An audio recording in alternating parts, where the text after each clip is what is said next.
Bismillah və salatu və selamu alə Rasulillah. Rabbi şrah li sadri və yessir li əmri və ahlul uqdatan min lisani yefqahu qawli. Həmd olsun aləmlər Rəbbinə. Gözəl, mübarək Ramazan günlərində bizə nəsib edib bir süfrədə oturmağa. Həqiqətən çox əzəmətli günlərdir. Allah qatında bu günlərin çox böyük dəyəri var. Ona görə də Quran-ı Kərimdə Allah Taala bu barədə xəbər verib və buyurub ki, həqiqətən Quran bu gecədə nazil olub, yəni Ramazanda olan gecələrin birində nazil olub. Ona görə də bu ay Allah qatında çox şərəfli bir aydır. Yüce Rəbbimiz Quran-ı Kərimdə buyurur ki, sizə oruc yazıldı, necə ki, sizdən öncəkilərə də yazılmışdı, yəni fərz olundu. Və ayənin sonunda Yüce Rəbbimiz məqsədi buyurur ki, məqsəd nədir? Məqsəd, لَعَلَّكُمْ تَتَّقُونَ, bəlkə Allahdan qorxasınız. Yəni bu ay təqva ayıdır. Əslində bütün aylar təqva ayıdır. Təkcə demək olmaz ki, Ramazan ayı təqva ayıdır. Yox, nəyə görə Ramazana təqva ayı deyilib? Çünki o ay elə bil ki, digər aylarda necə yaşamaq lazımdırsa, onu bizə öyrədir, onu bizə göstərir. Ona görə də oruç tutmağın məqsədləri var. O məqsədlərdən bir neçəsini demək olar. Ən birincisi necə dediyi təqvadır, yəni Allah qorxusudur. Allah qorxusu deyəndə nə nəzərdə tutulur? Yəni Yüce Rəbbimizin bizə əmrlərinə qarşı itaətkar olmaq, həmçinin Rəbbimizin bizə nəyi qadağan edibsə, o qadağanlardan çəkinmək. Bu təqvadır.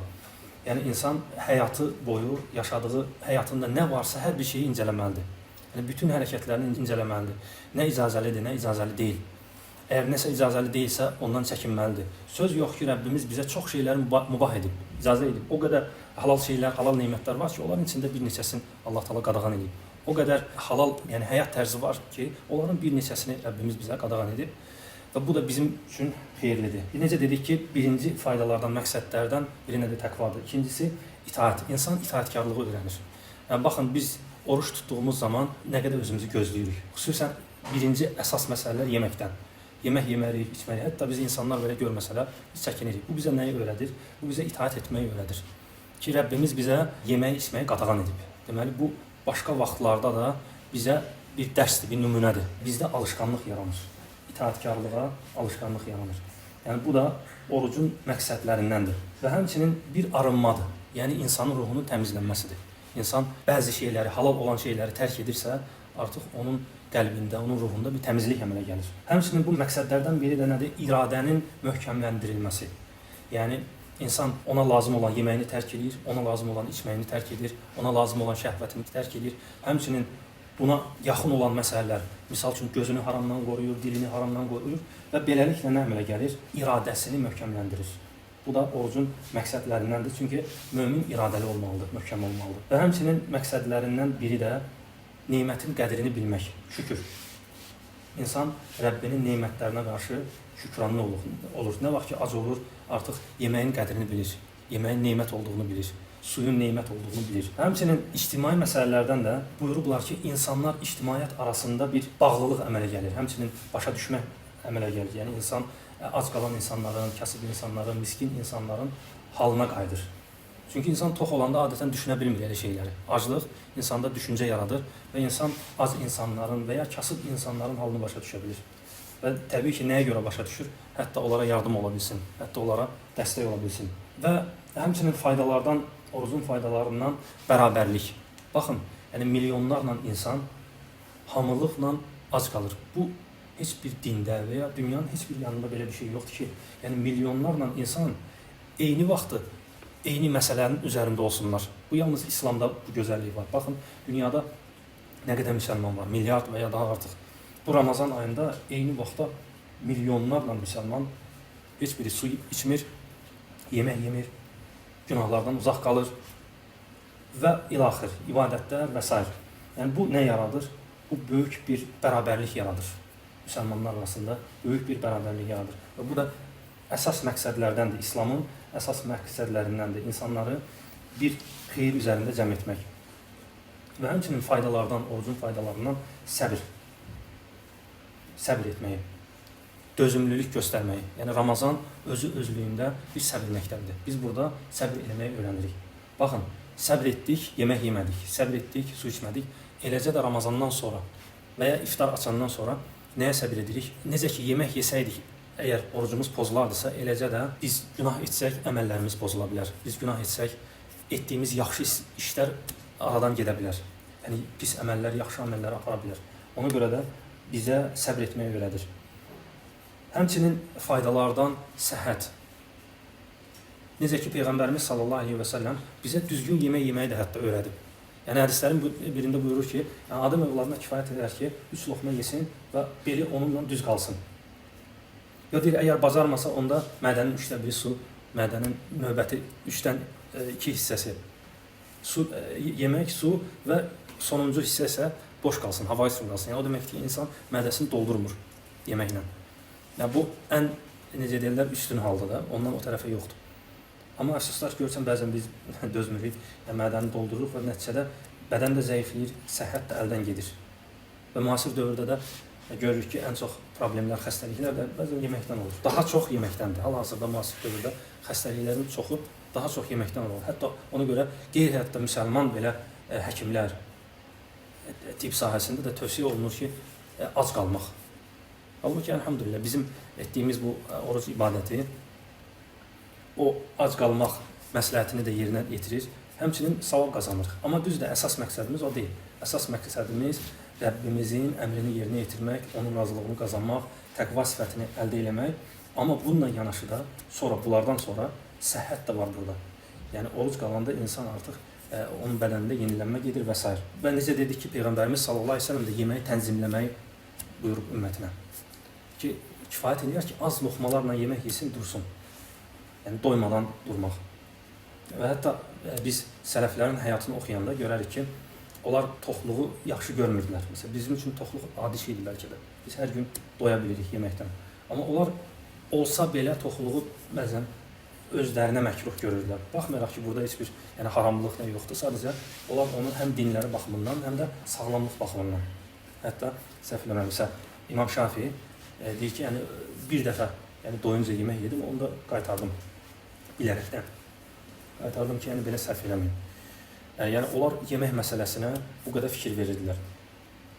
Bu da baxırıq ki, oruç tutmaqda bizə nəyi öyrədir? Bizə öyrədir ki, yemək məsələsində insan dözümlü olmalıdır, səbirli olmalıdır. Necədir ki, dediyimiz kimi Peyğəmbərimizin hədisi də sallallahu aleyhi ve sellem göstərir ki, yemək məsələsi nəzarətdə saxlanılmalıdır. Əks halda o həm insanın mənəviyyatına təsir edir, həm ruh cəhətdən, həm də bədən cəhətdən. Bədən cəhətdən göz qabağındadır. Bir çox müasir dövr insanların problemləri yeməkdəndir. Yeməyi azaldanda o problemlər də azalır. Allah müvəffəq eləsin. Bu ay həmçinin Quran ayıdır. Bu ay Quran ayıdır. Düzdür, Quran daim oxunmalıdır. Yəni, mömin, müsəlman Qurandan heç vaxt ayrılmamalıdır. Ona görə bir hörmətli şeyhlərdən biri deyir ki, siz baxın, deyir, indi insanlar telefonlarla nə qədər maraqlanır. Bilin ki, keçmişdə olan salihlər Qurandan o qədər maraqlanırlar. Daim Quran əl altında olardı və ya əzbərdirsə əzbər oxuyardılar. O qədər maraqlanardılar. Baxın ki, biz bu cihazlara ayırdığımız vaxtı əgər Qurana ayırsaydıq, görün nə qədər böyük üstünlüklər əldə edərdik. Mənəvi cəhətdən və Rəbbimiz qatında həmçinin. Və Quran ayı olmaqla yanaşı nəyə qeyd edilmək istəyərdim, xatırlamaq istəyərdim. Qardaşlarımız var ki, illərlə İslamdadırlar, illərlə ibadət edirlər, amma hələ də Quran oxumağı öyrənməyiblər. İçimizdə elə insanlar çox görürük, çox əfsuslar və bu fürsətdir ki, bu ayda hələ təzə başlayıb ay. Onlar maraqlansınlar, öyrənsinlər, hərfləri öyrənsinlər, Quran oxumağı öyrənsinlər. Çünki Quran bizim ən böyük sərmayələrimizdən biridir.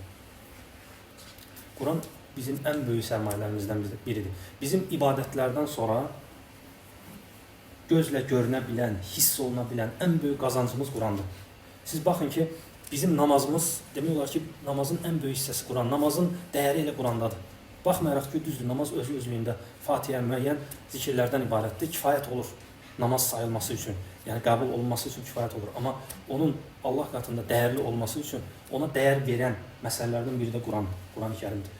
Ona görə, yəni Quran-ı Kərimdən çox inayə eləmək lazımdır. Xüsusən dediyimiz kimi, kimlər ki, Quranı bilmir, onlar fürsətdir bu ayda. Şeytanlar bağlıdır, nəfslər hazırdır itaat eləməyə, ona görə yəni bu məsələni gözdən qaçırmasınlar. Və Quran-ı Kərimdə ayələrin birində buyurur ki, Peyğəmbərin dilindən ki, ey Rəbbim, mənim qövmüm Quranı tərk elədi. Yəni qiyamət günü deyir ki, mənim qövmüm Quranı tərk elədi, yəni həcr deyirlər ona. Və buyururlar ki, həcr necə ola bilir? Həcr ola bilir ki, insan Quranı əgər tədəbbür etmirsə, o həcrdən sayıla bilər. İnsan Quranı gündəlik tilavət eləmirsə, o həcr sayıla bilər. Hətta deyirlər ki, əgər insan bir ayda Quranı xətm edə bilmirsə, o da həcr sayılır. Quranı tərk edən insan sayılır, əgər Quranı xətm edə bilmirsə. Və həmçinin tədəbbür necə dedik. Və bunlar da hamısı, yəni deyilənlər nə üçündür, dəyərli qardaşlar? Nəfsimizin islahı üçündür. Yəni ümumən Ramazan, oruç tutmağımız bizim nəfsimizin islahı üçündür. Qəlbimizin islahı üçündür, əməllərimizin islahı üçündür. Təqva sifətini qazanmağımız üçündür. İslah üçün necə deyirlər, biz hər birimiz daim narahat olmalıyıq. Peyğəmbərimizin gözəl duası var. Möhtəşəm bir duadır. Mən istəyərdim ki, hər birimiz, bunu eşidən hər bir müsəlman qardaşımız, bacımız bu duanı öyrənsin, bu duadan qafil olmasınlar. Və Peyğəmbərimizin etdiyi dualardan biridir. Deyir ki, Allahümmə aslihli diniyəllədi və asmat əmri. Allahım, bütün işlərimin əsası olan dinimi islah elə. Və sonra buyurur ki, və aslihli dünya yəlləti fiyhə məəşi. Və yaşamım olan bu dünya həyatımı islah et. Və aslihli əxirəti illəti iləyhə məadi və ya fiyhə məadi. Və mənim dönüş yerim olan ahirətimi islah et. Və cəalil həyətə ziyadətən li fi kulli xeyr. Və yaşadığım həyatı nə qədər artıq yaşayıramsa, hamısını mənim üçün xeyirli et. Və cəalil mevta rahətən li min kulli şər. Və ölümü də mənim üçün hər bir şərdən xilas olma vasitəsi et. Və bu möhtəşəm duadır. Yəni, hər bir müsəlman yaxşı olar ki, bu duanı öyrənsin, əzbərləsin və namazlarında və dualarında bu duadan istifadə eləsin. Çünki dua ilə heç vaxt heç kəs bədbəxt olmaz. Peyğəmbərimiz buyurur ki, dua ilə heç vaxt bədbəxt olmaz. Bizim ən böyük ibadətlərimizdən elə biri də duadır. Qıldığımız namaz da özü də duadan ibarətdir. Və bu ay həmçinin tövbə ayıdır. Əgər bizlərdən hansısa günahlar üzərində israrlı olan varsa, bu ayda tövbə etsin və sadiq olsa Allah onu müvəffəq eləyəcək. Çünki bu ayda onun tövbəsi həm qəbul olunmağa daha yaxındır, həm də onun öz nəfsi üçün rahatdır. Çünki bu ayda artıq o çətin mübarizə yoxdur. Nəyə görə? Çünki Peyğəmbərimiz sallallahu əleyhi və səlləm deyir ki, şeytanlar zəncirlənib. Şeytanlar zəncirlənibsə insana qarşı güclü vəsvəsə yoxdur. Və bu da fürsətdir tövbə etməyənlər üçün, hətta tövbə etsinlər. İndi Rəbbimiz bizi tövbəyə çağırır. Və həmçinin əməl baxımından. Yəni, bilmək lazımdır ki, bizim Ramazandan qabaq bəzi əməllərimiz vardı ki, bəzən edirdik, bəzən etmirdik. Fürsətdir indi etmək. Çünki Ramazanda olunan bütün hər bir kiçik, böyük əməl nə varsa, o Allah qatında çox böyükdür. Həddindən artıq böyükdür. Ona görə o məsələlərdə, misal üçün, deyək ki, duha namazı və ya başqa əməllər. Həmçinin bu ayda fəzilətli əməllərdən biri sədəqədir. Ramazanda verilən sədəqə. Bir hədisdə gəlir ki, Peyğəmbərimiz sallallahu əleyhi və səlləm ən əl açıq insanlardan biri idi. Ən səxavətli insanlardan biri idi və Ramazanda daha da səxavətli olurdu. Daha da əl açıq olurdu. Ona görə də hər bir müsəlmana yaraşar ki, səxavətli olsun. Və bu onun imkanı ilə heç bağlı deyil. Əslində, səxavətli olmaq zənginliklə əlaqəsi yoxdur. Sədəqə vermək zənginliklə heç bir əlaqəsi yoxdur. Bəzən insanlarda şuuraltı belə düşüncə əmələ gəlir ki, əgər mən zəngin deyiləmsə, mən sədəqə verməyim. Xeyr. Əslində, tərsinə. Zəngin olmayan insanın sədəqəsi daha dəyərlidir. Ona görə alimlərdən biri deyir ki, İmam Şafi deyir ki, mən sədəqə verən kasıbdan daha zəngin birini tanımıram. Mən sədəqə verən kasıbdan daha zəngin birini tanımıram. Bu doğrudan da elədir. Çünki Peyğəmbərimiz sallallahu əleyhi və səlləm deyir ki, 1 dinar və ya dirhəm 1000 dirhəmi keçdi. 1 dirhəm 1000 dirhəmi keçdi. Necə olur? Bir insanın 2 dirhəmi vardı, birini verdi. Amma digər bir insanın böyük bir malı mülkü vardı, 1000 dirhəm verdi. Bu malının yarısını verdiyinə görə o 1000 dirhəmdən daha üstündür Allah qatında. Amma onunsa böyük bir malı mülkü var. Ondan özünə bir zərər gəlməyəcək bir məbləğ verdi, 1000 dirhəm. Amma bu isə öz malının tən yarısını Allah yolunda sədəqə verdi. Baxmayaraq ki, azıdır, azının yarısını verdi. Ona görə o Allah qatında daha dəyərlidir. Ona görə deyilir ki, zəngin olmayanın verdiyi sədəqə daha üstündür. Və bu ayda sədəqə ayıdır. Və həmçinin Peyğəmbərimiz sallallahu əleyhi və səlləm buyurub ki, hər gün 2 mələk nazil olar. Onlardan biri deyər ki, Allahım, sıxıb saxlayanın malını tələf elə. Digəri deyər ki, Allahım, xərcləyənin malının əvəzini ona qaytar. Və bu hər gün baş verir, eyni hadisə. Əslində bunu eşidəndə biraz insan qorxmalıdır ki, qəlbində xəsislik əmələ gəlməsin. Hər gün xərcləməyə, sədəqə verməyə meyilli olsun. Ki, hətta malı tələf olmasın. Hədislərin birində Peyğəmbərimiz sallallahu əleyhi və səlləm buyurur ki, kim Ramazanı imanla və savabını Allahdan umaraq keçirərsə, onun keçmiş günahları bağışlanar. Yəni burada bu məsələyə diqqət eləmək lazımdır. Yəni Allah elçisi buyurur ki, imanla. İman yəni nə deməkdir? O deməkdir ki, Ramazanın bütün vaxtını o imanla keçirsin. Yəni bəzən insanlar elə düşünür ki, mən oruç tutdum, iftar açdım, ondan sonra rahatam. Yox. Vaxt qısadır. Əyyəmə mə'dudət. Allah da deyir ki, 50 günlər. Yəni bu Ramazan günləri əslində çox qısa günlərdir. Özümüz də görürük artıq. Yəni bir həftəyə yaxın vaxt keçdi. Ramazandan nə tez keçdi. Eləcə növbəti günlər elə tez keçib gedəcək. Və hər il olan Ramazan ondan qabaqki ildən daha tez keçir.